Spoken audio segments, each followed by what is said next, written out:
You can be, but will you be? Is really the question. I am Yada.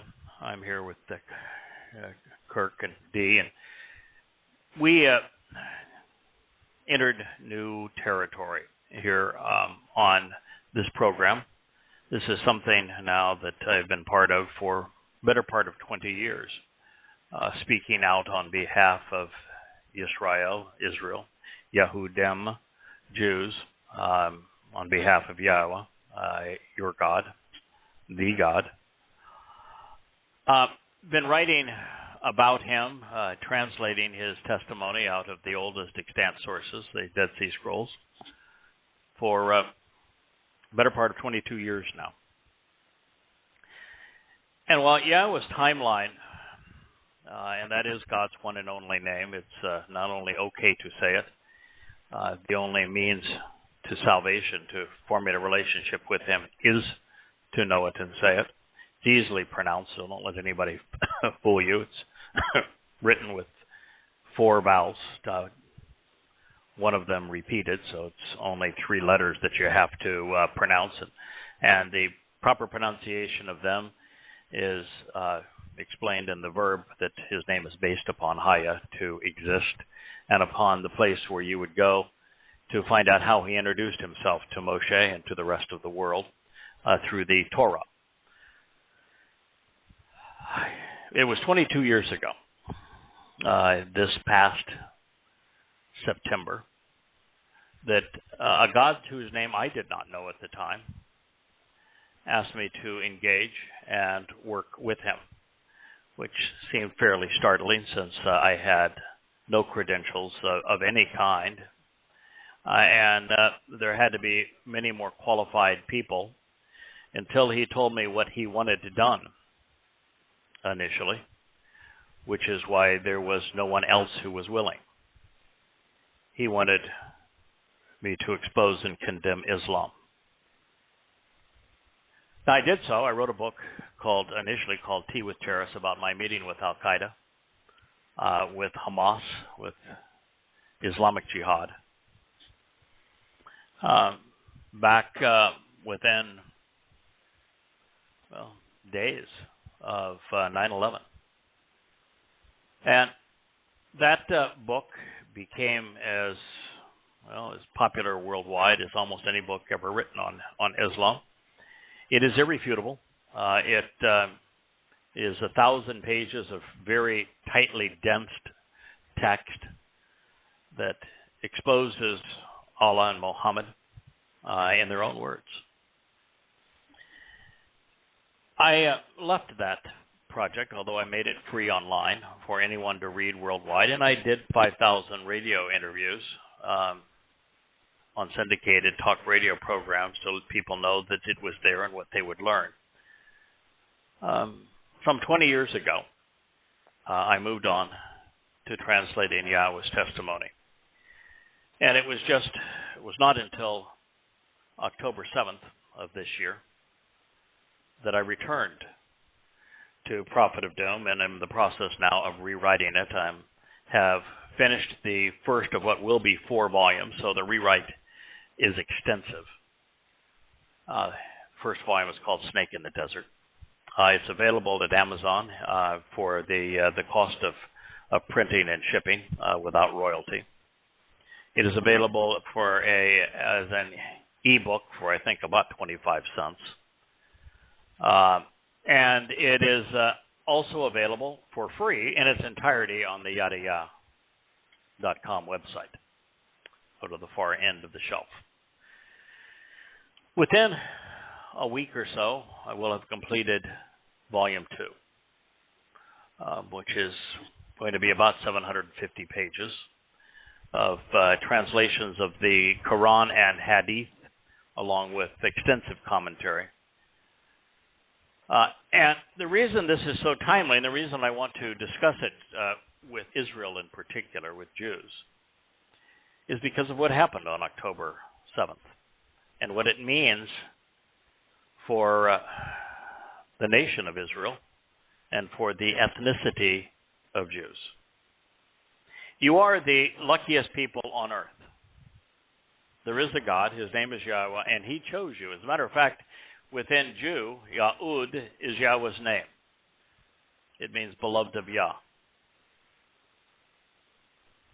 You're the unluckiest people in the world because for the last better part of 3,000 years, you've done everything you can do to upset the Almighty.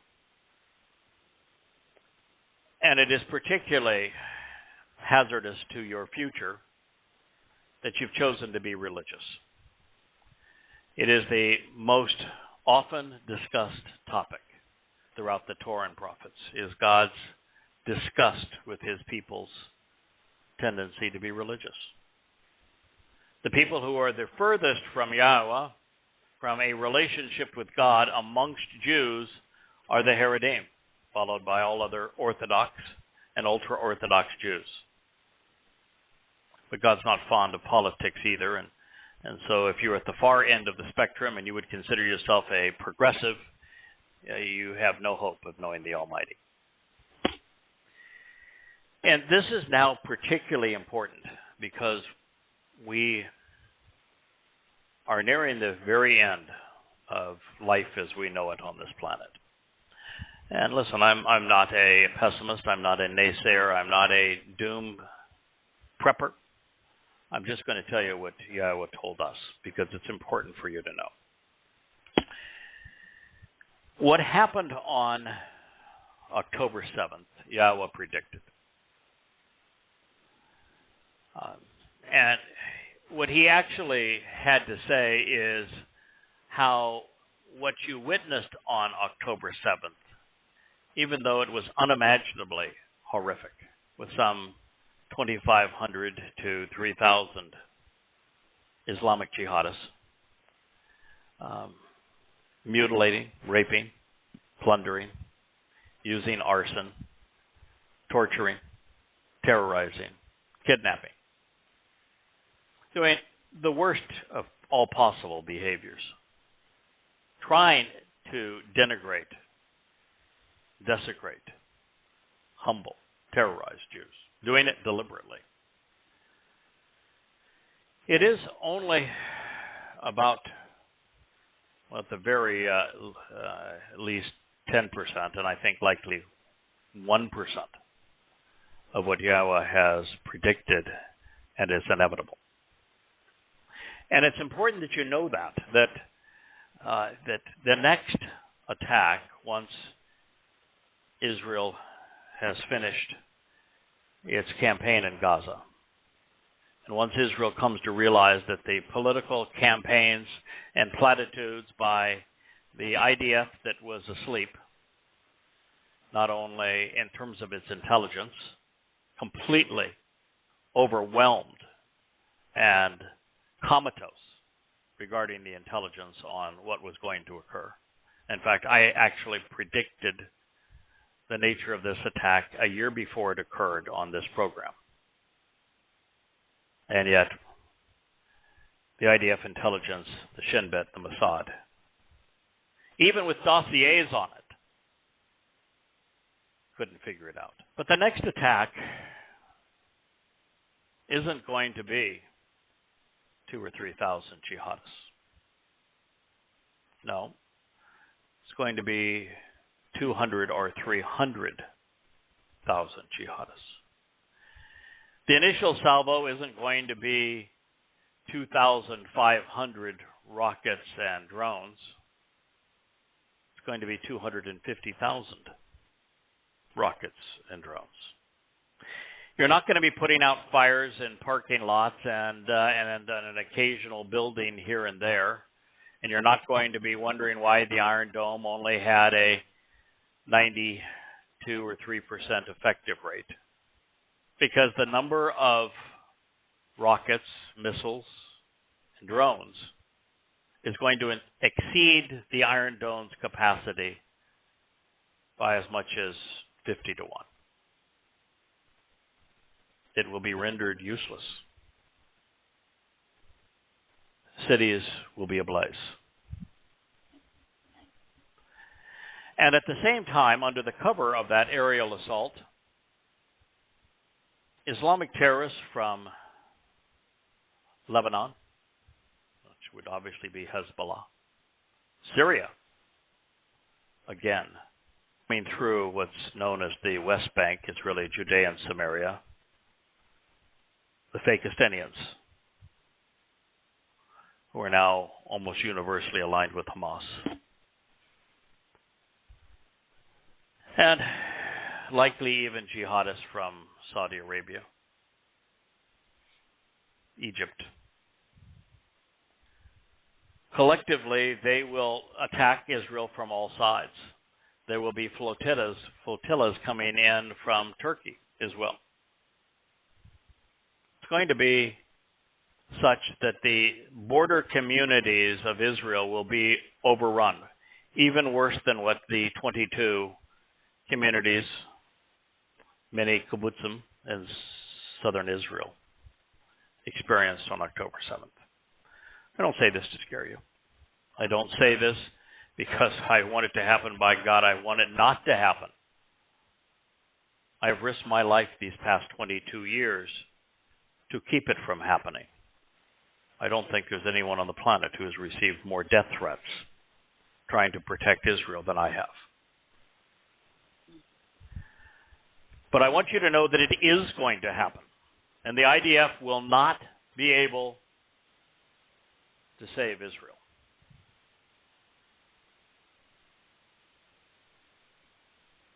And as a result of it happening, Israel is going to be in a position where it will be sued for peace. And cost of that peace will be slicing the country in two, thinning Israel at the waist. It's been prophesied by the great prophet Isaiah. And immediately after that happens, there'll be even more jihadists entering Israel, and the world will be engulfed in World War III. And while the world's engulfed in World War III, is not going to give a hoot to what happens in Israel. And as you have learned from this experience with Gaza and the Muslims there, is you're all alone. Now, I'm telling you the truth so that you know what's going to happen. It is unavoidable. It will happen. There is nothing you can do to stop it, but you can personally be saved from it. And we're going to conclude this review talking about what it is you can do to protect yourself and your family so that you personally experience no harm. Guaranteed. Now, what I said a moment ago is that politicians are promising that they're going to achieve complete victory against Hamas. And even on the evening of October 7th, I went to the radio, the air, and said, no, I knew that's what you were going to do, but it can't be done.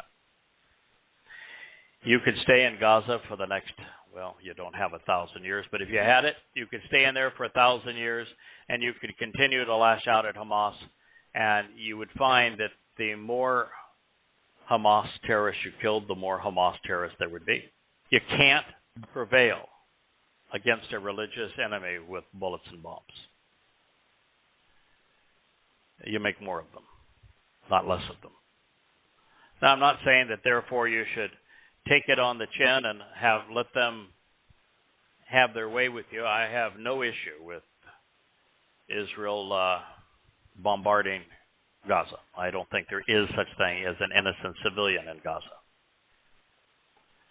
And if you'd watched them bring Israeli captives who they had raped, who they had mutilated, kidnapped, tortured, back into Gaza, the streets, they were lined with women and children celebrating, just as Muslims have celebrated worldwide at that carnage. They're all complicit. Everyone. Even the little children that they like to show, they're a jihadist in waiting. A woman is a terrorist manufacturing facility. They're as brutal, as indoctrinated, as vicious as the men. That is so true. You can't wipe out Hamas. Can't be done. Would love for you to do it, but I'm a realist. And I know Islam better than does Sinwar, than does Nasrallah, than does the Ayatollah, than does anyone else on the planet. I know exactly who Allah is. He's Satan. Muhammad was the devil's advocate. I don't say that to be insulting. I say it because it's the truth and I can prove it. You're fighting the devil. And you shouldn't be surprised because someone couldn't do what they did on October 7th and rape mutilated bodies if they were not demon-possessed.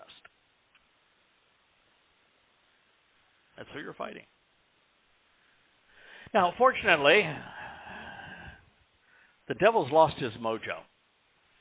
He can't do squat. He's as impotent as a defanged snake lying on a rock under someone's boot. Completely and totally impotent. But unfortunately, he has inspired a number of religions, Judaism, Christianity, and Islam in particular. And there are millions of people around the world screaming Allahu Akbar who will kill for him. So it's deadly in that regard. And what you've seen around the world is a coalition of opposites, but with one thing in common. They hate Jews.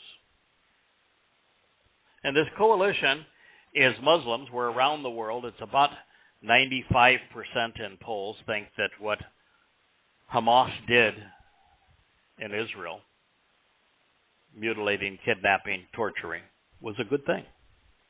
They celebrate it. They approve it. They want more of it. There's 2 billion of them on the planet. And once upon a time, my solution right after 9/11, when I wrote Prophet of Doom, which was to quarantine them, would have resolved this problem. You didn't need to go kill them. Just stop selling them arms. Stop letting them emigrate out of Islamic countries. And if you did those 2 things, October 7th wouldn't have occurred. Jews wouldn't be living in fear throughout Europe and the United States. For a Jew to appear Jewish now in America and in Europe, almost any place in the world, is an open invitation for Muslims to lash out and kill them. And unfortunately, opposites, progressives, the political left, have decided to take up the Islamic cause. And they are as vocal against Israel and Jews as are the Muslims. Some 90% of American youth under the age of 25 thinks that Hamas was right to plunder, terrorize, and mutilate and torture Jews on October 7th. They think that the solution to this problem is for Hamas to eliminate Israel. Half of America's youth, up to 90% in some polls, think it's appropriate to do so. America, it's over for you. Those young people aren't worth the air they breathe. They have no conscience, no morality, no sense of judgment, no ability to discern right and wrong.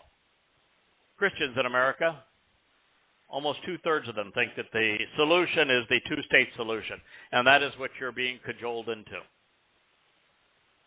The world tried that with Neville Chamberlain right before the world was enveloped in World War II. He offered Czechoslovakia, which was not his to give, to the imposing terrorist and military threat of Nazi Germany, thinking he would appease them. Mm-hmm. We're having a contest now for who's going to be the next Neville Chamberlain. Will it be Joe Biden? Will it be Sinwar? Will it be Nasrallah? Will it be MBS? Who's going to be the next Neville Chamberlain? Will it be a Jewish politician? Because it's going to happen. And when it happens, Israel will be less than 5 miles wide with a cut right going right through its narrowest portion where 70% of the Jewish population resides. And then all the rest of the Jewish population will be near the borders of the organizations like Fatah and Hamas, Gaza, Egypt, Jordan, Syria, Lebanon. It's a crime ready to happen. And the United States is going to impose that two-state solution. And the rest of the world is clamoring for it. And to think this time that it is so radically different than it was the last time. And again, I know that what I'm telling you sounds fatalistic and awful, and you may want to shut off this program and stop listening to it, but I beg you to listen. Don't do it, yeah. There is hope, but you need to know your present reality. You need to know what is going to occur. I've been doing this now under the leadership and inspiration of Yahweh for 22 years. I've made a lot of bold statements. Never once have I been wrong. And I'm not going to be wrong this time either. I don't say that because I want a following. I don't. I have no interest in one. I don't want accolades. I will reject them. I don't want your money. I don't want your anything. I just want you to know. It's enough that you know. The two-state solution this time is so much worse than what Neville Chamberlain did, because at the point that Neville Chamberlain gave the high ground of Czechoslovakia to Adolf Hitler hadn't attacked yet. And even when he did attack, he was far less ruthless and demonic than the Muslims who attacked on October 7th. And this time, it would be after the Muslims attacked in 1948, 1967, 1973, and once again this year. So to cede large swaths of Israel to these terrorists after they have terrorized, as a reward for them having terrorized, is far more immoral, far more insane, and yet it's being touted by every progressive worldwide. It's only discussed in Islamic circles as a means to an end. As Iran said quite recently, we have an agreement with Israel. Neither one of us want the two-state solution. They want all of Israel. Now, Israel is no longer in a position where it can defend itself. It has pushed America to the point, I'm not sure it's pushed, but America now is to the point where, because of what happened in the last election, which is young women carried the last election for Biden. It's just a statement of fact again. I'm not besmirching anyone. It's just a statement of fact. They came out in much higher numbers and they voted almost universally for Biden. And now with younger and younger people entering the polls and them being more and more progressive, America's support of Israel is within months, maybe a year of being over. And there is no other protector. Look at the UN votes against Israel. You have 5 or 6 countries that are, well, I think the largest of them was like Nicaragua or Guatemala, and the rest are islands someplace. Consequential. And the rest of the world, 200 plus countries, is against you. Blame the Jews has been the number one conspiracy in the world for a very long time. Now, in Israel, you don't have a solution. The reason you don't have a solution is that, unfortunately, you have no constitution, and you've adopted the parliamentary system of one of your most arch foes, Britain. The British are a great enemy of Israel. And that parliamentary system requires bribing of coalitions. And there really isn't a coalition anymore. Bibi Netanyahu, for lots of good reasons, it's over for him.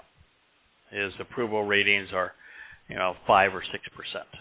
Now they're slightly better than they are for Abbas. I think Abbas's approval rating right now is 1%, which it just makes we're going to have Abbas and Fatah oversee Gaza insane. So Likud, with Netanyahu, polls at about 12 seats, down from 30 some odd. Without Netanyahu, it's high teens. Gantz Unity Party, you might say, well, that's the solution. He's now in the mid-30s, but it's not the way it's going to be, because that's a coalition of two parties, and they will split for the next election. Lapid's party, which had some, 18, 20 seats in the last election, well, he is one of the great enemies of Israel as well. Progressives, what they did in opposition to judicial reform was suicidal. And he looks like a jackass now. And so his support is down to, almost threshold level. He isn't going to help anybody. And what we found in this last election is that if you bribe the religious parties, the Haredim, into a coalition, it costs the country its soul. They're parasites. That's all they are, is parasites. Israel would be vastly better off without them. Absolutely. So what do you have? How do you form a government? I don't think you do. So what now? The world is against you. You have no friends. You have 2 billion people surrounding you that want to annihilate you. And they're going to try. And unfortunately, because of the way the United States started this war in the Ukraine and has sanctioned Russia and has done everything they could do to push Russia and Iran together, put Iran in the position really where it could do what it did to Israel on October 7th. If they don't already have the bomb, it's a fait accompli. And Israel's no longer in a position where you could do anything about it. So now what?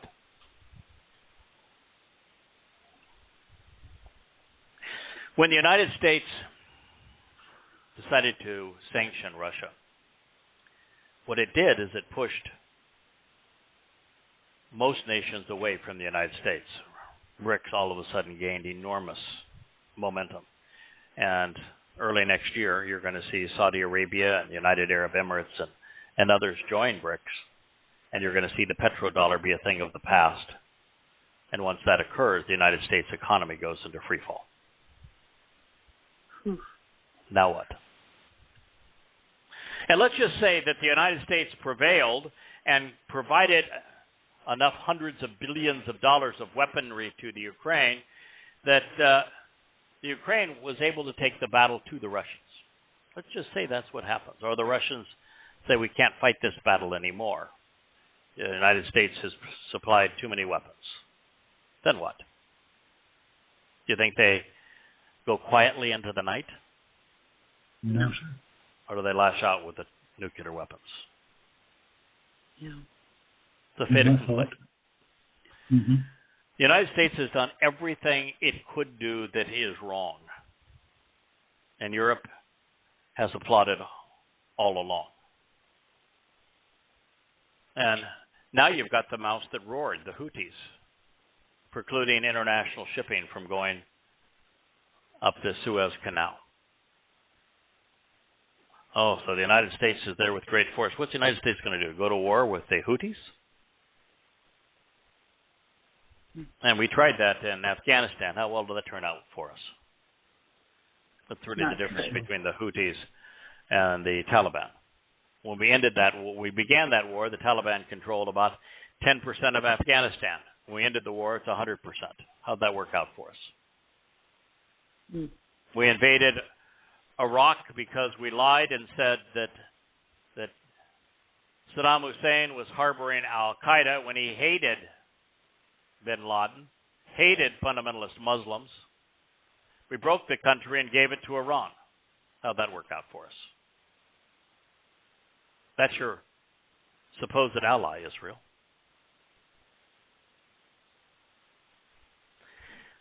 All around the world, it's becoming more and more difficult to be a Jew. You know, Jews are now recognizing they can't live in the UK anymore. They can't live in Germany anymore. They can't live in Spain anymore. They can't live in France anymore. And soon they won't be able to live in the United States anymore. And so they're going to need to migrate to Israel. And there they're at risk of marauding Muslims. So let me tell you what the plan is so that you know where hope is. In 3 months, less than 10 years, it's all over. The God whose name, Jews, you have written out of your life has not written you out of his life. And he is returning. His name is Yahweh. He's returning on Yom Kippurim, which is not the day of affliction. It's not a high holy day. It's the day of reconciliations.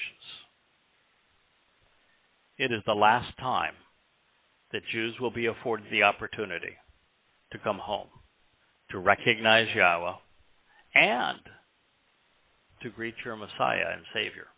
Turns out, there really was a Son of God. He's not that mythical character named Jesus Christ.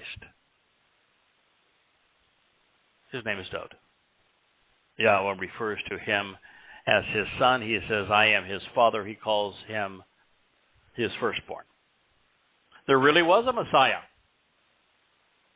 Though David was anointed at 8 years old. Yahweh continually says, he is my Messiah. He is your Messiah. He is the Messiah who is returning. And Israel, this is the greatest surprise of all for you, is not only is Yahweh returning, and he is returning with the Messiah, Dod, the former king, Malak of Israel. Dod has been here not once, but twice before. You see, the Son of God and the Messiah actually fulfilled Passover, unyeasted bread, and firstborn children in year 4000 Yah, 33 CE. Dod is your Savior. He's the one who volunteered to become the Passover lamb. Remember when Yahweh told Abraham, don't you injure your one and only son, your beloved son. I'll provide the lamb. He did with his beloved son. Not because Yahweh chose to do it that way, but because Dod chose to do it that way. He volunteered for this mission. His corporal body, Bashar, served as the Pesach El, so that you might live forever. And then he did the most amazing thing in the history of the universe. He volunteered to fulfill matzah. Now, if you're Jewish, chances are you don't even know what matzah is. You're going to think it's that cracker on the shelf. Because your rabbis have beguiled you into believing that Passover is a 7-day holiday and it commemorates the Exodus from Egypt. It's not true. First of all, you didn't leave Egypt until Matzah. And second, Matzah is 7 days, not Pesach. Pesach is the first day of Matzah. Third day of Matzah is Bikurim. Pesach is not the most important day. It is Matzah. In fact, Pesach without Matzah is counterproductive because it means that you would have eternal life and you would still be laden with your guilt, which means eternal separation in Sheol. That's a bad outcome. That's what Judaism is practicing. That's what Christianity is practicing. Passover without matzah. Matzah is the time that our souls are perfected. The way matzah works is that Dode volunteered, after fulfilling Pesach with his corporal body, to have his nephesh soul be laden with the guilt of every covenant member. And he carried it into Sheol on matzah in year 4000 Yah, on the 80th celebration of the Yobel. And he deposited all of our guilt there in Sheol, which is akin to a black hole, where it will never be seen again. Our guilt is gone. We are not guilty. We look perfect in God's eyes because he took it all with him. 2 days, horrific. Beaten to a pulp and tortured on a death stake by the Romans, and then tormented in Sheol, successful in taking our guilt with him. Also that he could be the first of the firstborn children of Bikurim, allowing us to enter God's covenant family. You to enter God's covenant family. Perfected. That's what those Moed Mikre, there's 7 of them. I know that the Jewish holidays have screwed them all up, but there's 7 of them. Those 7 provide the path home. Pesach is the doorway to life, the doorway to God's home, the threshold for entering that home to remove all the political and religious garbage that God will not allow into his home, occurs on Matzah, when our guilt was taken by Dode and deposited in Sheol. We are then adopted, becoming part of God's covenant family on Bikurim, the third of the 7 steps home. Then, 7 sevens later, on the promise of 7, Shabuah, God enriches and empowers and enlightens and emancipates the covenant's children. Because we benefit from Shabuah and God's enlightenment and enrichment and empowerment, we can do what we're doing now. We can speak to you about the only hope you have if you're Jewish, the only hope you have if you're Goy too. And if you're a Goy, we want you to listen. We want you to join God's covenant family. It's open for all who are not religious and political, who are willing to learn about Yahweh, to discover what he's offering and expecting in return. But you are not our audience. Yahweh asked us to reach out to his people, Yisrael, and call you home. The 4th of the 7 steps has not yet been fulfilled. It will be, likely, in 2029 on Teruah. If you're Jewish, you probably don't even know what Teruah is, because like matzah, your rabbis have eliminated it from your calendar. They've eliminated Bikurim and Shabuah as well. But they've done even worse with Teruah. They have renamed it Rosh Hashanah, which is head of the year, dealing with the Babylonian New Year, because God's year begins on Abib 1, 7 months earlier. But it is on Teruah that we pronounce this message.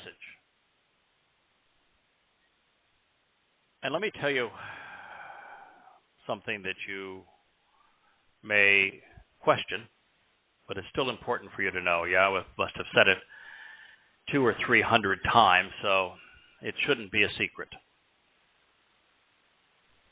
Yahweh has chosen a final witness. This man did not volunteer for this job. He was chosen for this job. He was then equipped to do this job. And Yahweh has promoted this job that he is doing.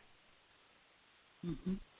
There are a number of Jews that are aware of what is said in Zechariah and in Malachi about the return of Elijah.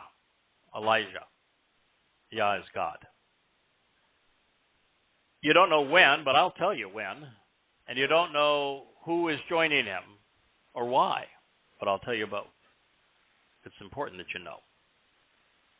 Elijah is returning on the 14th of Abib in 2030, 3 years before Yahweh and Dod returned together on Kippurim. And on that date, he will be joined by Yahweh's last witness, someone who heretofore most thought was unnamed, but no, he is named. He is the Choder. There's an entire chapter about him in Yeshayah, the 11th chapter. He is the Nakri, an entire speech about him on the original Sermon on the Mount, when Solomon dedicated the just completed home of the covenant family on Moriah. He is an observant foreigner. Choder means that he is a sucker off of the original rootstock, a stem from the original branch. That rootstock and branch is Dod. He is a Bashar, which is a herald, heralding Dod's return. He is a Malach, he is a messenger. He is Yada, which was the pen name I used for these books for the first 15 years that I wrote them. Mm-hmm. Yada means to know. There are hundreds of prophecies regarding what I call the little z, since there are three Zeroah, two great ones, the two greatest men in human history, and one who somehow stumbled into this role because Yahweh was looking for someone and no one else was willing to do what I've been doing for the last 22 years. So I am the third of three Zeroah, Moshe and Dod being the great Zeroah, strong arms of God, sacrificial lamb of God in Dod's case, shepherds, guiding God's people back home. The reason God had so much to say about this mission is because, well, frankly, this is the battle royale. This is the purpose of October 7th. This is Satan's primary objective, and it is Yahweh's as well. The ultimate showdown. You see, my primary mission is to awaken Yisrael so that you are ready for the upcoming celebration of Teruah and then Yom Kippur. Teruah is the first of the 7 Mikra, which was not yet fulfilled, was not fulfilled in year 4000 Yah. The first 4 were. It will be fulfilled on the first day of the 7th month on Teruah in 2029. So less than 6 years from now. And I'm expecting 7,000 Yehudim and Israelites to be there for that harvest, to return to Yah at that time. Now, that's 1/10 of 1%, less than 1/10 of 1% of the Jews in Israel, and 1/2 of 1/10 of 1% of Jews worldwide. 3.5 years later, and I'm joined by Elia. On Passover in 2030, be 2 weeks after the corporeal incarnation of Satan arrives, touting peace for Israel while he intends to destroy the nation. We will speak together on behalf of Yahweh to his people in Israel and Jerusalem from Mount Moriah for 3 years. And over that 3 years' time, our intent is for a minimum of 70,000, 1% of the Jews living in Israel now, to accept Yahweh, to come to know what he is offering and accept what he is asking, so that you're there celebrating Yahweh's return with your Messiah, Dode, October 7th, or October 2nd, 6:22 p.m. in Jerusalem, as the sun finally sets on religion. Now, let me tell you what's going to happen on that day. So, should you be concerned about all of the trouble in the world, not a single Muslim will survive that evening. Not a single Christian. Not a single Haredim. Not a single ultra-Orthodox, conservative, or Reformed Jew. Nor will any progressive. No communist. No fascist. No socialist. Anybody who is overtly political, overtly religious, anybody who is tremendously conspiratorial, all of you right-wing wackos out there. Nope. All gone. Instantly. Humanely. Souls dissipated to nothing. If you want to enjoy the 3rd of October in 2033, year 6,000 Yah, and you better know who Yahweh is, what he is offering, and what he expects in return. That is why we do this program. It's why we write these books. And for those that say, oh, well, you know, we've heard this before. No, you haven't. It's been 6,000 years, 10 years shy of 6,000 years since Adam and Chawah were booted out of the garden. It's been 4,000 years since Abraham and Yishak affirmed the covenant on Mount Moriah with Yahweh, performing the dress rehearsal for Pesach. It's been 3,447 years, less 10, since Moshe liberated the children of Yisrael, along with Yahweh, introduced Yahweh's name to his people. Happened in 1447 BCE. Well, a little more than 1,400 or 2,747 years ago. The cornerstone of Yahweh's home, the first temple, was laid in 968 BCE, 10 years shy of 3,000 years ago. Dode fulfilled the first 4 Mikre in 33 CE, 10 years shy of his return over a 2,000-year span, 40 Yobel.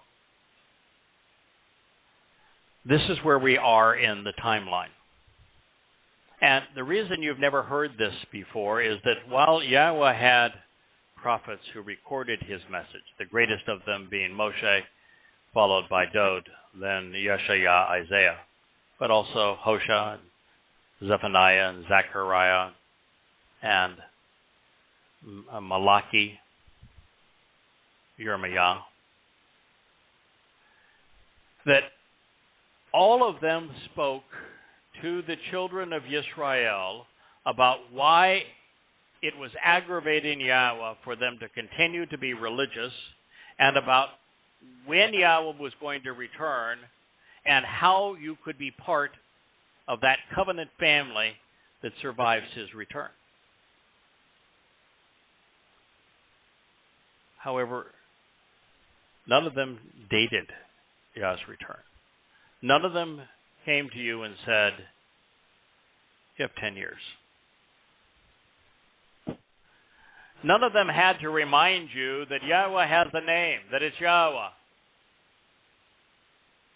None of them had to remind Israel that there are 7 steps to God, and that after Yom Kippurim is fulfilled, we come home on Sukkah, camping out with God. October 7th, sundown in Israel in 2033, year 6000 Yah. Those are the steps to Yahweh. Those who have accepted the terms and conditions of the covenant are welcome along that path. To do that, according to the Torah, there are 5 conditions that must be met. The first is to walk away from Babel, the intermixing of religion and politics, the intermixing of truth and lies, religion, governance. You must walk away from those things, which is why I said there won't be a single Haredim, not a single Christian, not a single Muslim, not a single progressive that will survive Yahweh's return. You must disassociate those things because Yahweh is disgusted by them and does not want them into his home or family. Then you must walk to Yahweh and become perfected, which means you need to have the consequence and the penalty of those things expunged from your soul. That was why we talked about what Dod did on Matzah, when he carried our guilt with him, deposited it in Sheol so that it would never be seen again.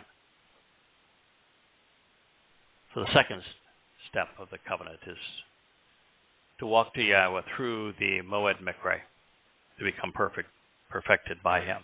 The third step is to trust and rely on Yahweh. Well, to do that, first you've got to embrace his name. Second, you've got to know who he is. Third, you've got to know what he is offering. Fourth, you have to know what he's expecting in return. You need to care enough to study the Torah and prophets. You need to have the courage to go where his words lead, even when they take you away from the things that you've been told are true. You need to stop trusting on the IDF. That's why I took the time to say they can't save you next time. They didn't save you last time. You can't rely on your government. It was counterproductive. It will get worse. You sure as hell can't rely on your religion. It is the thing that aggravates God more than anything else. When Eliah returns, the number one subject that he's going to discuss is God's overall hatred of Judaism. Yes, God hates Islam. Yes, God hates Christianity. He calls it the plague of death. But they're not his people. You are. And therefore, God knows that Judaism has done more harm to Jews than Christianity and Islam combined.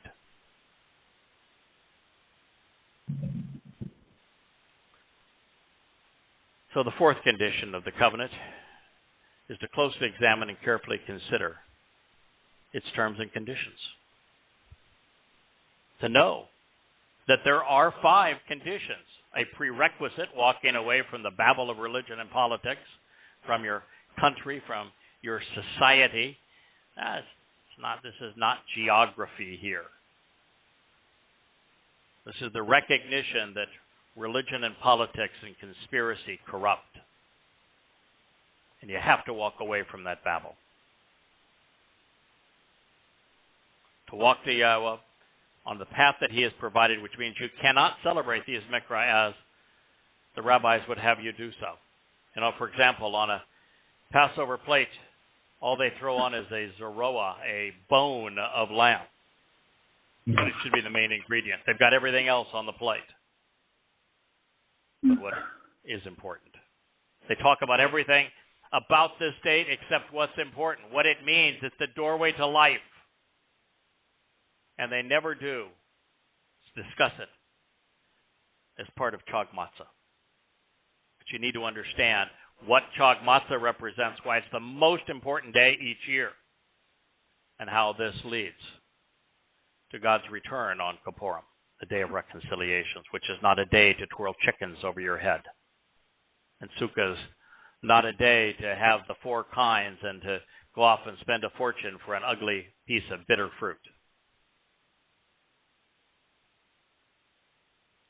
It means to camp out with God, your Father.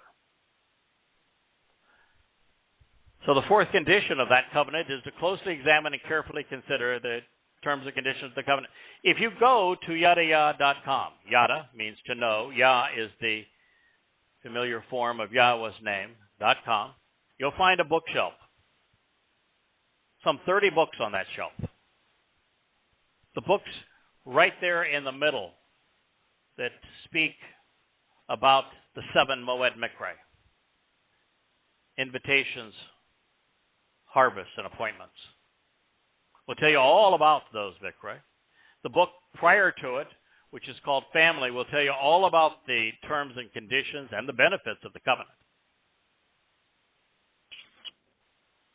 The first, Beginning, will tell you all about creation and how the creation account is precisely accurate, including the time when it says that the heavens and the earth were created in 6 24-hour days from the perspective of the Creator. Einstein was a Jew. You ought to consider what he had to say about relativity and then understand that we now know exactly how much time was stretched at creation because of the cosmic microwave background noise. And it's 10 to the 12th power. And if you take 14 billion years, you divide it by 10 to the 12th power, you have 6 24-hour days. That's the kind of thing you're going to learn if you read Beginning. The next chapter, our next volume, is Man. It tells you all about what happened in the garden, which is important because God is returning us to the garden, not forever, but for 1,000 years. The earth is returned to the conditions found in Eden, where there was no religion and no politics and no conspiracies. Mm-hmm. What I have told you is that the Day of Days is Yom Kippurim. It is the battle royale. It's why I'm here.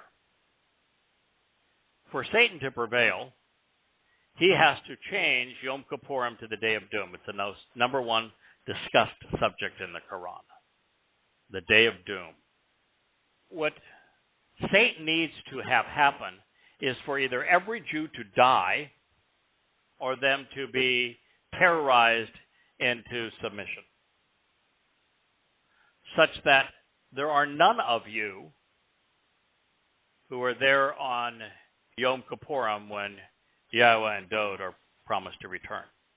There's no reason for Yahweh and Dod to return if there isn't a remnant of Yisrael looking up in anticipation of Yahweh's return on that day. And so if he can turn the Day of Reconciliation, the most important day on Yahweh's calendar from Yahweh's perspective, well, Matzah is the most important day on calendar from our perspective. If he can change that into the Day of Doom, into the Day of Punishment, into the Day of Judgment, then he wins. Yahweh would have no reason to return to earth. He'd have the first unfulfilled prophecy. There'd be no saving Yisrael. Satan presides over the earth that he has destroyed. I was called to this mission to keep that from happening.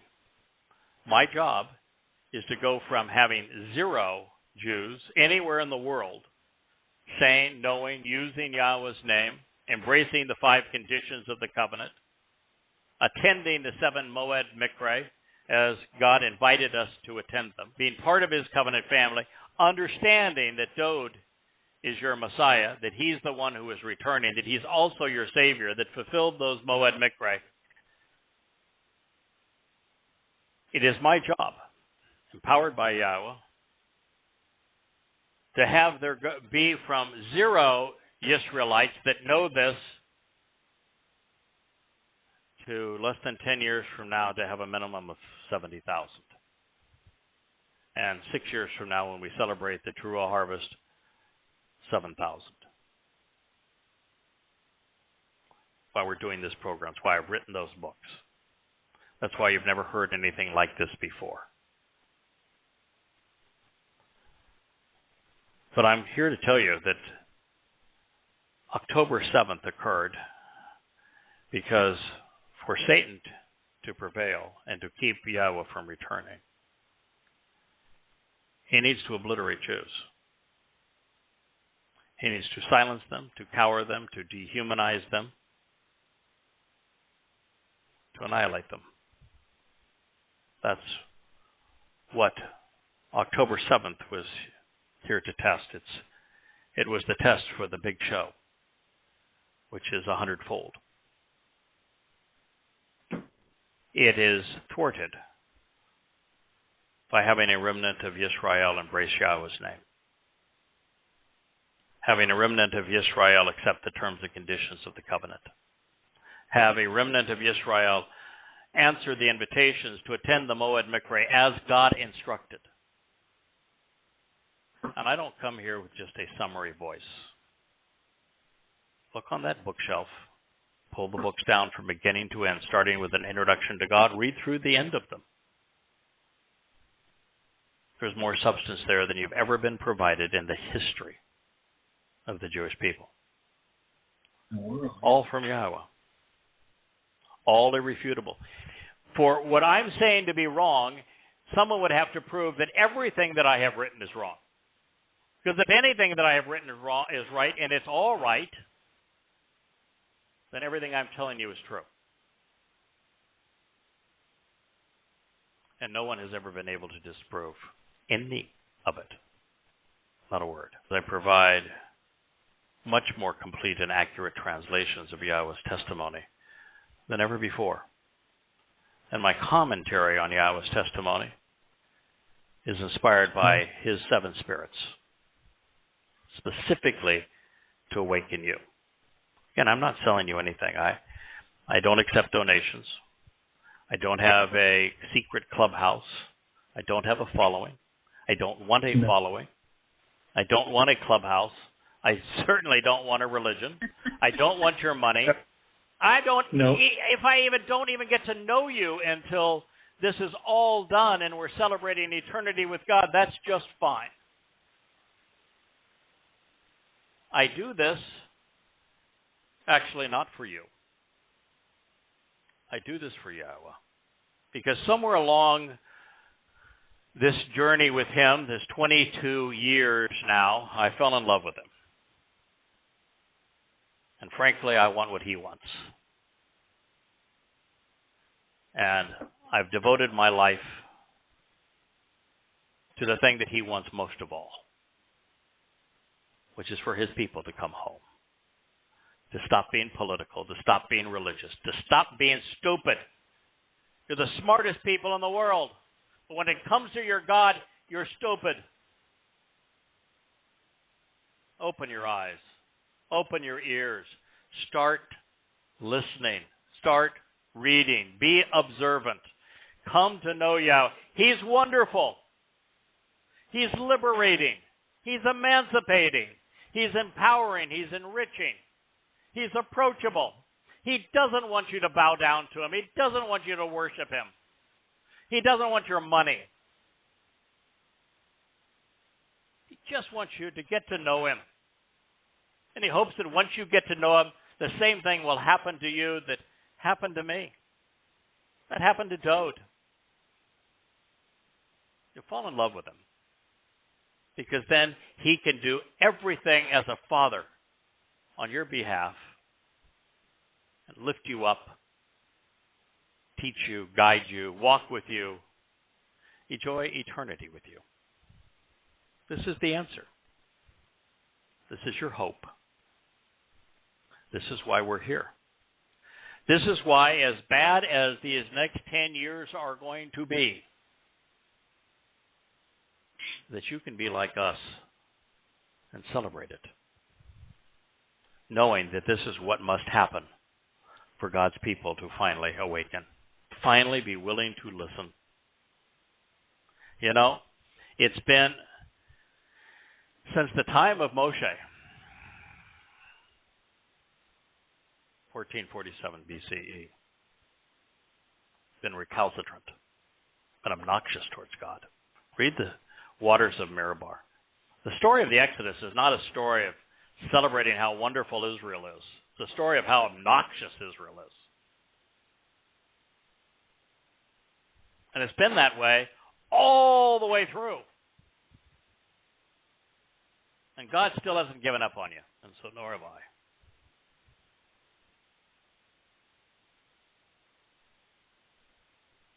We want you to come home. We want you to recognize that your homecoming is not to religion. It's certainly not to Bar Kokhba or Akiba or Maimonides. Sure as hell is not to the misnomer Jesus Christ. It's not to the mythos of progressive politics. It is to Yahweh. It is to Dod. He's the Messiah. He's the Savior. He's the Son of God. The reason that Christianity copied all of that and came up with this mythical Son of God, Messiah character is because that was the only way to create any credibility for this artificial construct. Christianity stole Dod's accolades and identity and then stole all of the promises Yahweh had made to Yisrael and Yehudim. God calls it the plague of death. I don't think anyone who's ever spoken to you, Yisrael, that has written a series of books, 4 volumes actually, renouncing Christianity. There is nothing ever written that does a more complete job of proving that the Christian New Testament and its principal founders, Peter and Paul, lied. They were demon-possessed.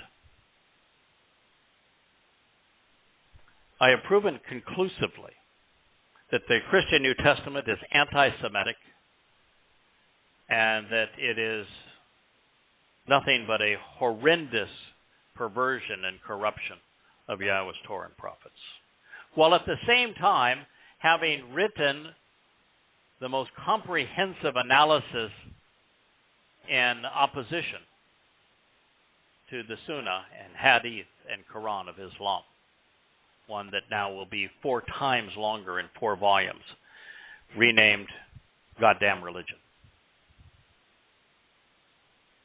Do you know of anyone who has lived through the open condemnation of Islam and the open condemnation, writing 8 volumes between them against Christianity, while at the same time writing 3 volumes against Judaism? You can read everything you need to know as to why Judaism is a complete fraud by turning to the Babel series of Yadayahu. So here's the person introducing you to your God, the God of Abraham, Yishak, and Jacob, Yahweh, who is the same fellow that has proven that Judaism, Christianity, and Islam are fraudulent and counterproductive. It doesn't happen every day. In fact, it hasn't happened in 6,000 years. Ever. Yeah. And this is nothing superficial. You won't find opinions in any of these books. What you'll find is a comparison between what these demon-possessed advocates, Akiba, Maimonides, Paul, Peter, Muhammad, had to say, and how it conflicts with what Yahweh had to say. All of them claim that they confirm the Torah, that they are they worship, and that they are authorized by the God of Moshe and Abraham, when in fact they're just the opposite. It is the great irony that the institution that claims to provide access to God is the one that is the greatest hindrance to approaching Him. But it's nonetheless true.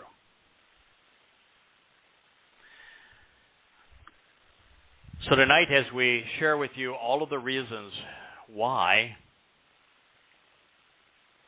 there really is no hope beyond Yahweh for Israel and Yehudim, there is every wonderful possibility for God's people. I've shared with you everything except the benefits of the covenant. They are 5. I've shared the conditions of the covenant. They are 5. I've shared the path that we walk to Yahweh, the 7 steps that comprise His invitations to meet with Him each year. I've shared with you what He has predicted will be your fate, and when all these things will transpire, and why I'm the one who is talking to you about them. But let me share with you the 5 benefits of the covenant. I've hinted at them. The first is provided by Pesach. It is eternal life.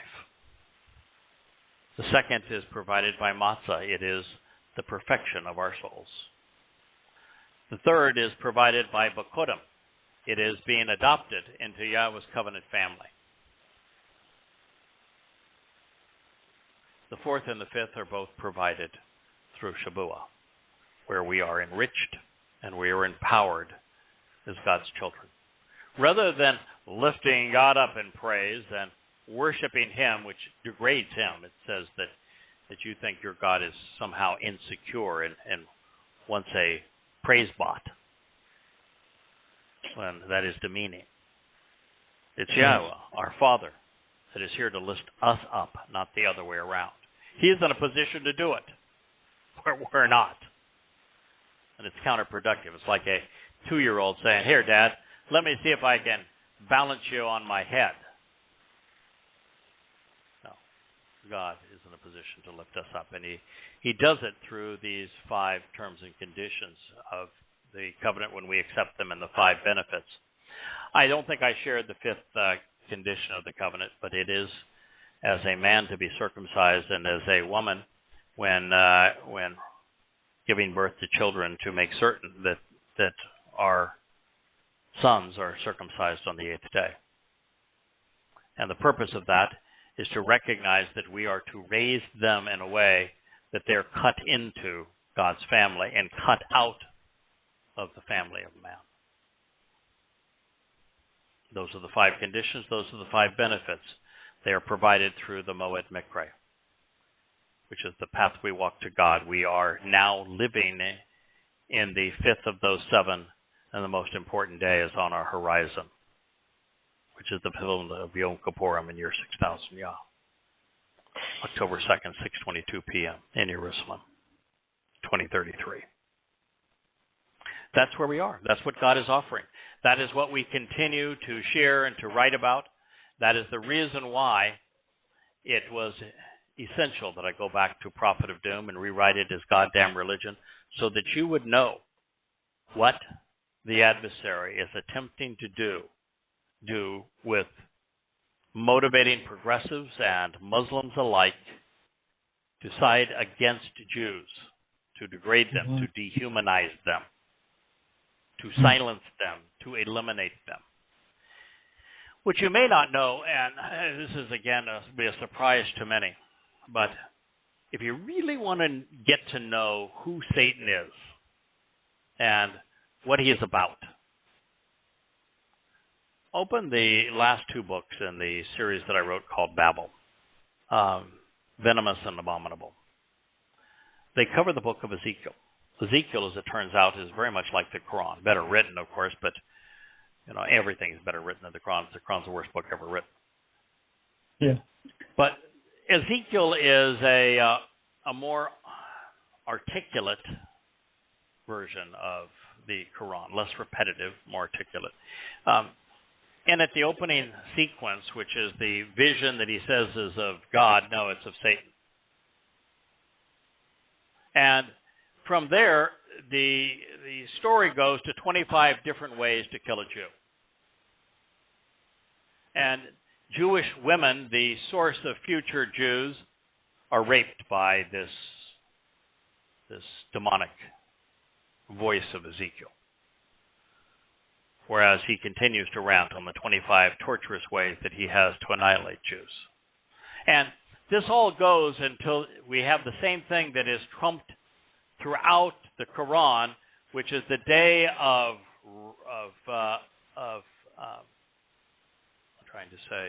resurrection. It's so stupid to me. I have trouble even saying the word. But the day of resurrection and the day of doom are the same thing in Islam. And in Islam, the same thing is many ultra-Orthodox Jews, where they think that they're going to have a physical resurrection. It's the dumbest idea in the world. It's completely counterproductive and limiting, and of course impossible. But in Islam, you have to have a day of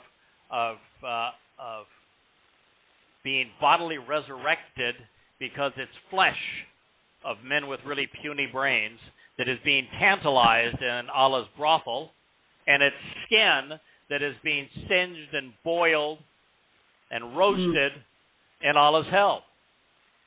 Mm-hmm. So that's the reason there's bodily resurrection. It's not going to happen. But what happens in Ezekiel?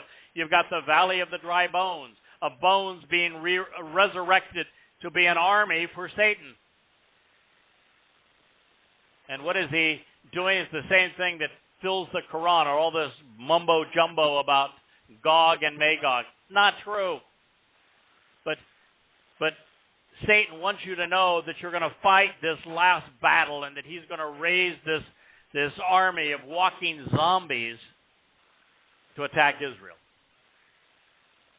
And what is his ultimate goal? His ultimate goal is to walk into what is a large version of Auschwitz that is plastered all over Jerusalem, covering the entire city and even all of Judea, with this monstrous concentration camp that is the alleged third temple, where then he waltzes in on the first day of Abib, 2 weeks before Elia and I arrive, promising peace. And he begins with the Feast of the Beast, which he serves up cannibal style. You drink blood and you eat flesh. The flesh that you eat, according to Hasatan, will be Dod's and mine. I don't think it's going to happen that way. And then it is his intent to make certain that all of the Moed Mikre are changed, that none of them will be practiced as Yahweh instructed, and that matzah in particular is eliminated, as is Yom Kippurim, replaced by his celebrations, because that is his intent. If he can preclude us from being successful, such that there aren't 70,000 Jews awaiting Yahweh's arrival with Dod on Yom Kippurim, then he will prevail. But spoiler alert, he loses. We win. And I want you to be among those who prevail with us. Be there for the party. Come join us. Become part of Yahweh's family. You'll fall in love with him too. You have nothing to lose. You have everything to gain. Look at the last 3,500 years of the Jewish experience. When has it ever been good? When have you ever been right with God? Even when you had the Son of God and the Messiah leading you as your king, you led an uprising against him. Even when you had Moshe, the greatest man in human history in terms of character, you built a goddamn golden calf while he was up there getting the Torah. And then with the waters of Meribah, You were just flat out obnoxious. You know, you're celebrating Hanukkah, and I'm telling you, it was nothing but one of many Jewish civil wars. It had nothing to do with God. It's a 9-candle menorah. His is 7. 7 matters because there's the 3 mikre with Shabuah in the middle, and then 3 in the fall. Teruah, Kippurim, Sukkah. On the other side, Pesach, Matzah, and Bikurim. And you mess all that up with your replacement everything. Replacing Yahweh's name with Hashem. Replacing his menorah. Replacing his 7 Moed Mikre. Replacing his Torah with the Talmud. You've replaced God in your lives.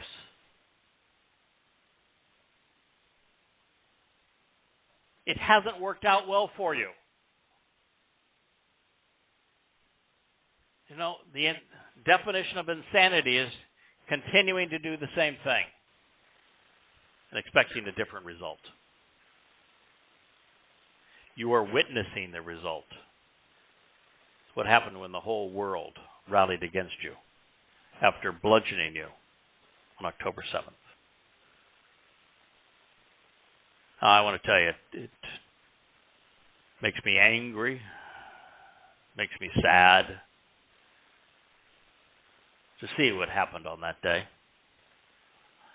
Makes me angry, makes me sad to see how humanity around the world has taken the wrong side and reacted against Israel. No joke. And yet for the same reason I know that this is what needed to happen to get your attention. I don't think you would have listened to what I have to say, what Yahweh has to say, if you didn't know that your backs are against the wall, that there is no other way out. This is where you are. This is why I began the program this way. You need to know that's where you are. That is your future. And unless you change, the same result is going to occur. It did not work out well for you against the Nazis. Did not work out well for you against the communists. It's not going to work out well for you against the progressives. It did not work out well for you against the Muslims. It did not work out well for you against the Romans. It did not work out well for you against the Greeks. It did not work out well for you against the Babylonians. It did not work out well for you against the Assyrians. It did not work out well for you against the Egyptians.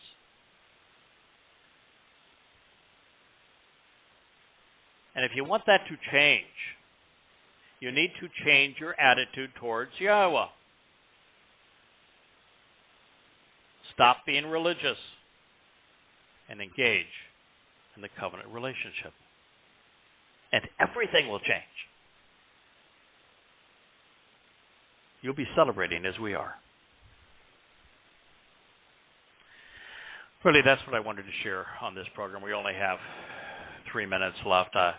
I wanted to begin to go into coming home, and maybe we'll do that here for a few minutes just to get back in the saddle, as it were, for sharing what Yahweh has to share. So why don't we do that? I've covered what I wanted to share with you from the heart.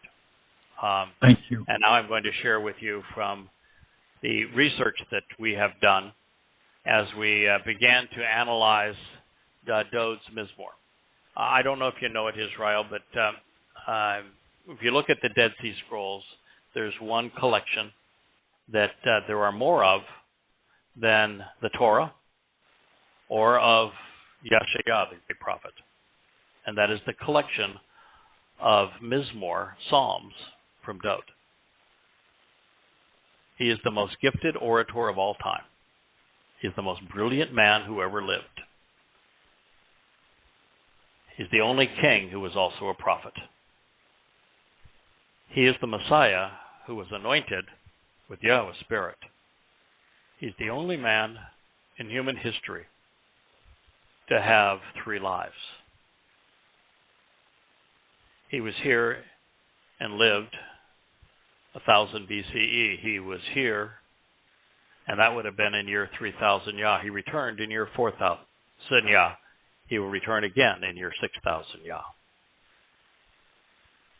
He is the exemplar of the covenant, but also of Yisrael. He is your Savior. The opening chapter of Coming Home, Volume 1, is Desire the Torah. The byline is Celebrating Yahweh's Teaching. Torah means to teach, to guide, to direct, to instruct. It does not mean law. The Torah is not comprised of the Talmud, the Mishnah, or any other rabbinical writings. There is not an oral one and a written one, just a written one. God's preference is for the written word. We're going to stop broadcasting in a matter of seconds, but we will still be recording. So I'm going to share at least the lead up to the first psalm with you. Father and Son are returning. They're doing so on Yom Kippurim, the day of reconciliations in the Yobel year of 6000 Yah. Do you know their names? Are you prepared to meet them? Do you know when, where, and why this will occur? Will you be there? The author of the first Mizmor Psalm is issuing an invitation to those who want to celebrate with him. In the process, he is revealing insights which are cathartic, transformational. They're profound. And he's in a position to do so, because the lyricist of the Psalms is the very Son of God. He's a Nabi prophet of the first order. He's Hamashiach, the Messiah. He is the exemplar of Yisrael, of individuals who engage and endure with God. And he is the exemplar of the Bereth covenant. Now, while that's a stout beginning to a worthy resume, the best in human history, the opening chorus of the first song reveals that what he has said and done is of benefit to those who disassociate from the rhetoric of the religions, the platitudes of the political, and the confounding babble of the conspiratorial. Having done so personally, he not only knew the joy associated with being liberated from these controlling and degrading schemes, he was prepared to lead those answering his invitation to the very same fortuitous place God had taken him. We speak to you tonight. We write for you because we have been there. We are there. We have left the world of men, and we have joined the realm of God. We want you to join us there. Therefore, the most extraordinary individual in human history, my King, I am his herald. He is offering to walk with us along the straightforward and correct path that gives meaning to life, albeit with a caveat.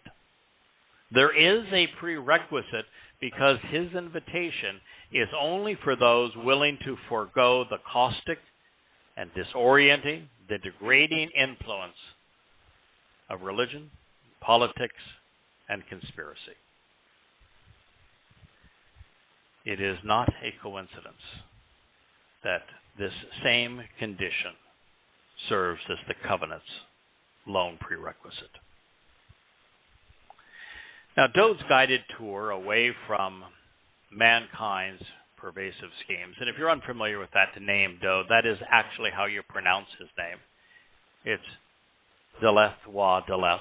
Reads the same left to right as it does right to left. In the original Hebrew language, it would be the doorway with a tent peg in the middle, which would expand and secure and enlarge a home. Yeah. Yeah. His name means beloved. It's a verb. And so many of Hebrew's concepts are actionable. Dod's name means beloved. He was Yahweh's beloved. And the nice thing about Dod is that, well, he's a lot smarter than you and me. Well, he's a lot more articulate than you and me. He's a lot more courageous than you and me. Mm-hmm. He's no better than you and me. He's flawed in all the ways we're flawed. And the reason that is so is not only because he's human, but because God chooses to work with us. And the only us there is flawed. We all have our flaws, and so Dod is no different, except he is such an enormous individual in terms of what he's contributed to humankind. His are just bigger than the rest of ours, because he's greater than us in every other way. But that makes us understand that God can perfect the imperfect. That makes us understand that this notion that Paul wrote that if you violate any part of the Torah, you're guilty of it all is nonsense. The Torah does not exist to convict. It exists to exonerate. And Dod is the perfect example of that. Mm. He was perfect in God's eyes because he accepted the terms and conditions of the covenant, and because he not only benefited from the Mikra, he fulfilled them. All of them. Dod's guided tour away from mankind's most pervasive schemes to enjoying Yahweh's company is through the Torah. In fact, Dod wrote the most comprehensive analysis ever on how to properly observe the Torah. It's called the 119th Mizmor. He takes each of the 22 letters in the Hebrew alphabet and writes 8 stanzas from the perspective of each letter in alphabetical order, telling us exactly how we can get the most out of the Torah. And the first thing you would do is throw away the Talmud. Yes. And recognize that Torah means teaching. Yes. This is strictly an academic exercise. We approach Yahweh in our brains. You want to see God, observe his Torah. He's right there. You can meet him through Dod's Mizmor. Our guide, Dod, lived it, and to a greater extent even than Moshe, who contributed to writing it. Now, realizing that Moshe endured 40 years of herding cantankerous and contentious Jews through the wilderness because they were too religious to enter the promised land, to claim that Dod, the beloved, lived the Torah to a greater extent than Moshe, the one who draws us out, is a revolutionary notion. But it's true. And he will prove it. And when you discover why, it will transform your life. Now, before we go there, a word about that other name. It's not just about Dod, it's about Yahweh. He just so happens to be El, God. Despite what you may have been told, his name is readily known. It is easily pronounced, just as his Torah. Twrh. The Ah sound is from the Hey. The O sound is from the Wah. Put it together in Yahweh, and what do you have? Yahweh. Yahweh. It's that easy. If you don't know how to pronounce the Yod, well, what did Yahweh say his name was based on? A verb, actionable, to exist. Hi-Yah. That's it. Hi-Yah and Torah, you got the proper pronunciation of every syllable in Yahweh's name. Yeah. Mm-hmm. Name means I exist. When you look at it in the original language, the original alphabet, it's a hand, an open hand, with the forearm and upper arm reaching down and out to us with an open hand, and then two people standing to the left and right of a wall, again, this tent peg that secures and enlarges a home. Those two people are Abraham and Sarah. Two people standing up, reaching up, observing. Yahweh. His name explains it all. It's God reaching out and down with an open hand to the two people reaching up to him, paying attention to him, who are now secured and safe as a result. Yahweh's name is the answer to what happened on October 7th. It is the answer for everything that's going to transpire over the next decade. If you are not yet among those who know Yahweh's name, who accept it, who use it, which would include everyone who is religious, then you are not currently part of his Bereth covenant family, and therefore you are estranged from God.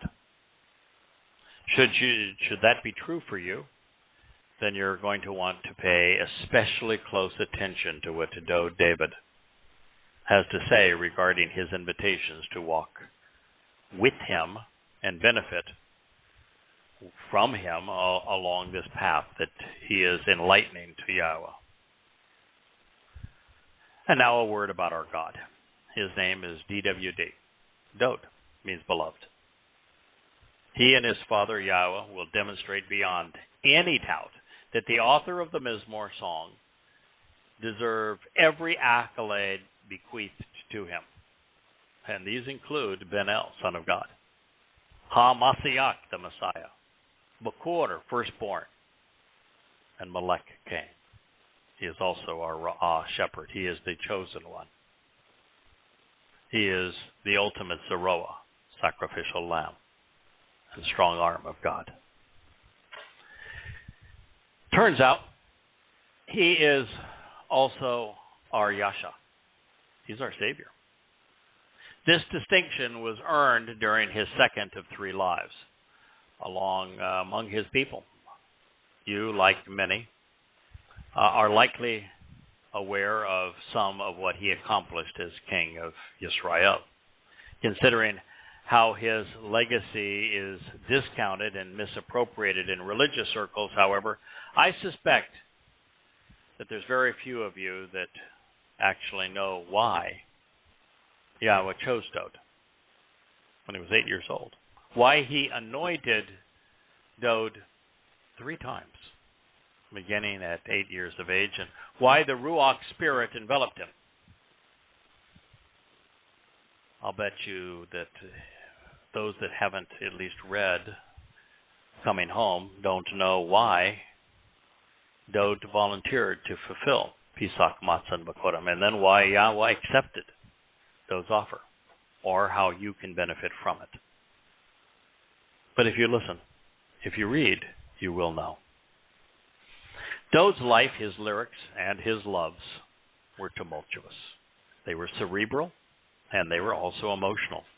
Brilliant most of the time, dim-witted some of the time, courageous most of the time, but sometimes even cowardly. He was the man. He was every man. He was much more than a man. Dode's return to endure Chag Matzah, which, as I've shared, is comprised of Pesach, Matzah, and Bakorim, on behalf of his people and for the covenant family, in the Yobel year, the time that debts are forgiven, slaves are freed, and the land is returned, of 4,000 Yah, that would make it the 80th Yobel year after Adam and Chava were exiled from the garden. It's boldly and irrefutably proclaimed throughout the Mizmor and the Navi, the prophets and Psalms. And yet fewer than 1 in a million people are aware of his heroic and altruistic second coming. And even then, knowing what he has done for us is less important than realizing why he volunteered to do so, and how it was accomplished, and how we can benefit. Admittingly, the clue Dode has provided with the first word of his initial song is far more subtle than I have been up to this point in this introduction.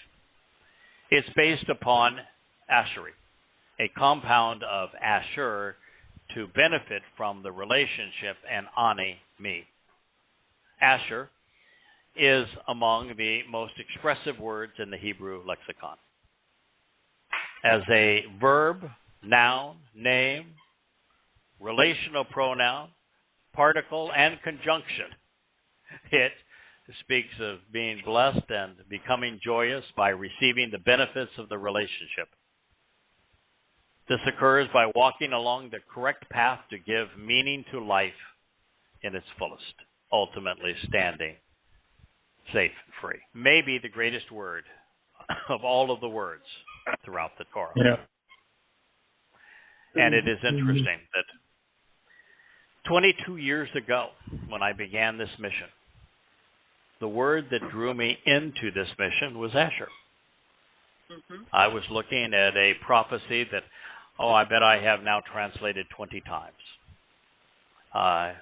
2 Samuel, listen to him, 7, where Yahweh says that when sin is associated, Asher, with him, that he would not spare the rod.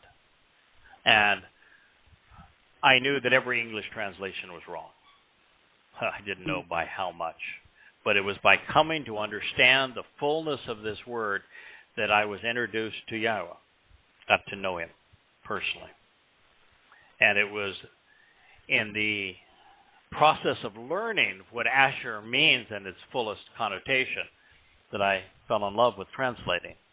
And, there's now over 30 books on the Yada Yah shelf at yadayah.com that all began with this first word. So the first word of Dode's first song is near and dear to me, as it should be near and dear to you. Yes. Dode is revealing that we can travel along this path together to a more fulfilling and joyous existence, while he shares the benefits with those who join him along the way. As we read further into his initial pronouncement, we find ourselves being drawn away from religious rhetoric and political platitudes and then to Yahweh's Torah. Once there, we are encouraged to ponder its implications day and night. Collectively, that's an amazing opening salvo for the most remarkable of men. Mm-hmm. So without further ado, here are the words that Dode scribed for our benefit, the first words that the most brilliant man who ever lived wrote for you and me. Ashery, joyful, with me, blessed by me, is the individual who, as a result of this relationship, Asher, does not walk lo halak in the counsel of those who are religious and incorrect, ba etza rasha, does not stand in the way of those who are misleading, chata, neither sits nor dwells in the company of those who babble, confounding by scoffing and ridiculing. Let's. Instead, by contrast, within the Torah teaching and guidance of Yahweh is what is valuable and what matters to him. And in his Torah, the directions and instructions, he meditates, giving serious thought and consideration to the information so as to speak decisively day and night. Mizmor, lyrics to be sung, Psalm 1, 1 and 2. Boy, that is beautiful, comprehensive, insightful, pertinent, and exceedingly well written. Joyful with me and blessed by me. Ashery, fortunate in the relationship with me, stepping along the straightforward and correct path which gives meaning to life with me, providing the proper place to stand and live as a benefit, a compound of Asher to benefit relationally with Ani, me, is the individual, Ha-Yish, who as a result of the relationship, Asher, who is elated and favored through the association, taking the proper strides to live productively and prosperously, blessed by the benefits of striding along the correct path, does not walk lo halak, does not journey through life in the counsel of those who are religious and incorrect, ba etza ratza, in the advice of a con man advocating religious schemes through his rhetoric in the criminal promotion of a revolting authority figure with a plan causing those who believe in it to be unjust, immoral, and condemned as guilty. He does not stand lo amad. He is not present, does not engage, endure, or remain.